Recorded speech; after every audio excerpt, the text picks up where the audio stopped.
Bonjour à toutes et à tous et bienvenue dans le Petit Plus. Je suis Sébastien Colliou, juriste en droit social en alternance à la FFB de Vendée. Et aujourd'hui, je vais vous parler d'un sujet qui est la mise en place du comité social et économique, qu'on connaît aussi sous le nom de CSE. Donc, le CSE constitue la fusion entre les anciennes instances représentatives du personnel, qui étaient le CHSCT, les délégués du personnel et le comité d'entreprise qu'on appelait le CE.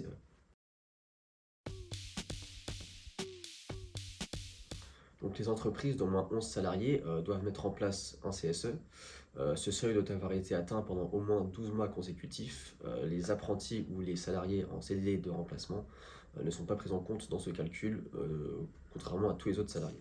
Donc, le nombre de titulaires et de suppléants à élire va dépendre du nombre de salariés dans l'entreprise. Par exemple, de 11 à 24 salariés, on va élire un élu et un titulaire. Pour les entreprises de 25 à 49 salariés, on va élire 2 élus et 2 titulaires. Pour les entreprises de 50 à 74 salariés, 4 titulaires et 4 suppléants, et ainsi de suite.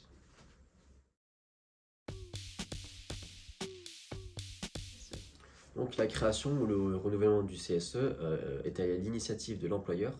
Tous les 4 ans, il doit procéder à l'organisation des élections, mais la demande peut aussi émaner soit d'une organisation syndicale représentative ou d'un salarié de l'entreprise, s'il n'y a pas d'élu en place, mais cela doit intervenir dans un délai d'au moins 6 mois après le dernier PV de carence qui a dû être dressé s'il n'y a pas eu d'élu. Donc le premier tour devra avoir lieu dans les 15 jours précédant l'expiration des mandats des élus actuels ou du PV de carence en l'absence d'élu.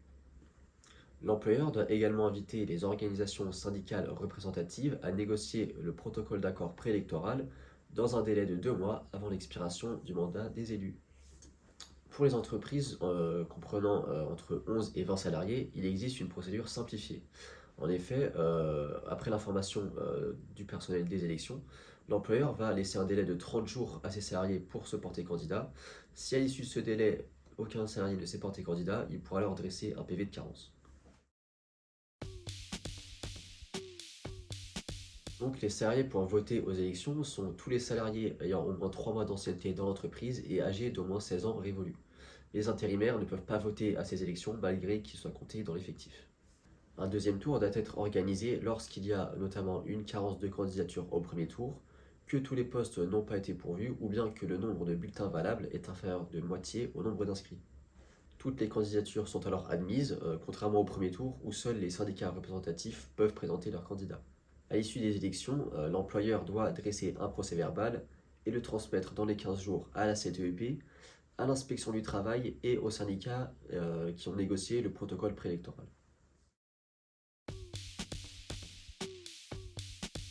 Le fait de ne pas mettre en place ou de ne pas renouveler un CSE lorsqu'on y est obligé constitue un délit d'entrave dont les sanctions peuvent aller jusqu'à 1 an d'emprisonnement et 7 500 € d'amende. En dehors de ce risque pénal, le fait de ne pas avoir mis en place un CSE ou de ne pas avoir dressé un procès-verbal de carence, cela va poser difficulté dans un certain nombre de situations. En cas de licenciement pour une aptitude, qu'elle soit d'origine professionnelle ou non professionnelle, le CSE doit obligatoirement être consulté pour le reclassement ou à défaut pour le licenciement. L'absence de CSE et donc de cette consultation rend le licenciement sans cause réelle et sérieuse.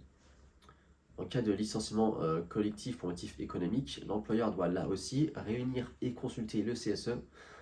Dans le cas contraire, la procédure sera jugée irrégulière. Pour la mise en place ou l'opposabilité d'un règlement intérieur, ce dernier ne peut être introduit ou modifié qu'après avoir été soumis à l'avis du CSE. Enfin, il sera également impossible de négocier des accords d'entreprise qui nécessiteraient la consultation du CSE.